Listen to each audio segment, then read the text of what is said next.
الثورة.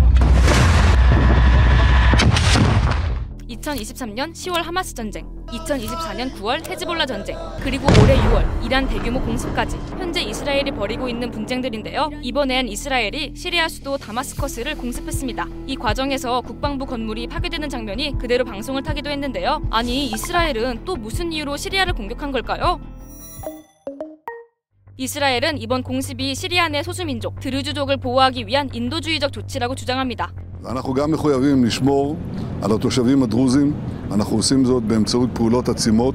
드루즈족은 시아파 이슬람에서 갈라져 나온 종파인데요. 이슬람임에도 불구하고 윤회, 환생을 믿고 외부인의 개종을 인정하지 않는 등 사실상 이슬람과는 다른 종교로 취급됩니다. 이슬람이 주류인 시리아에서 드루즈족은 늘 소수의 입장일 수밖에 없었고 최대한 조용히 살아왔는데요. 그러던 2011년 시리아 내전이 터지고 IS 같은 순위파 무장단체가 드루즈족을 공격하기 시작합니다. 이에 그동안 중립을 고수하던 드루즈족도 아사드 정부군의 도움을 받아 무장에 나섰죠. 하지만 2024년 12월 드루즈족을 돕던 아사드 정권이 무너지고 순위파 신정부가 들어서자 드루즈족은 무장 해제를 강요받으며 갈등을 빚기 시작합니다. 이 과정에서 수차례 유혈 사태가 발생했고 급기야 7월 초 발생한 드루즈족 납치 사건으로 신정부군이 강경 진압에 나서자 드루즈족은 이스라엘의 도움을 요청했던 거죠. 그런데 드루즈는 왜 하필 이스라엘의 도움을 요청했을까요? 이스라엘에 거주하고 있는 드루즈족은 15만 명 정도인데 이들은 아랍계에선 유일하게 병역을 이행하고 있어서 만성적인 병력 부족에 시달리는 이스라엘 내에서 모범적 소수로 상당한 영향력을 행사해 왔는데요. 드루즈는 이스라엘 군대 IDF에 복무도 하고 열심히 살아가는 그런 공동체로 평가받고 있습니다. 그래서 이스라엘 내에 살고 있는 드루즈족들은 장군, 국회의원 같은 고위직까지 진출한 사람들이 되게 많이 존재합니다. 시리아의 드루즈 입장에선 시리아 신정부에 맞서줄 세력이 필요한데 아무래도 말뿐인 국제사회보다는 바로 옆나라 이스라엘의 도움을 청하는 게 낫다고 본 겁니다. 이스라엘 입장에서도 국내에 적지 않은 영향력을 가진 드루즈족의 간곡한 요청을 마다할 이유가 없었는데요.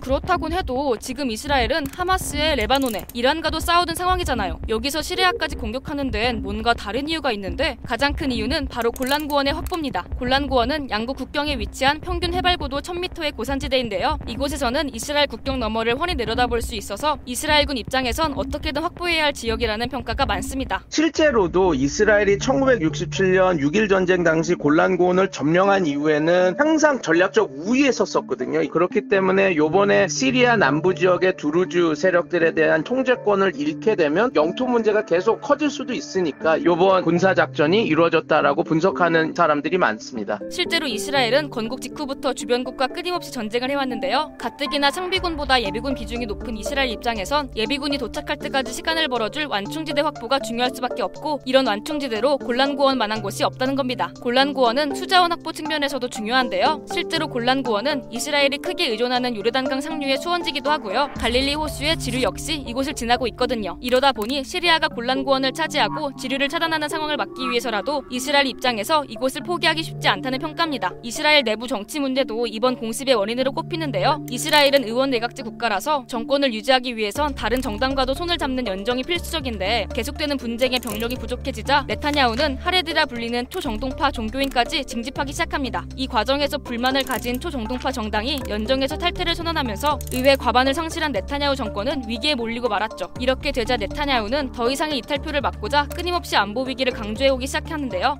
시리아 남부에 대한 공격은 꼭 극우파뿐만 아니라 중도 우파의 의제 중 하나였거든요. 그래서 이탈이 생기고 있긴 하지만 우파 의제를 강화해서 보수 세력 결집의 의도를 갖고 공격한 것도 분명히 존재합니다. 결국 이번 시리아 공습은 인도적인 이유뿐만 아니라 군사 안보, 내부 정치 문제가 모두 엮인 결정이었다는 평가인데요. 하지만 이번 공습을 두고 미국은 불편한 기색을 내보였습니다.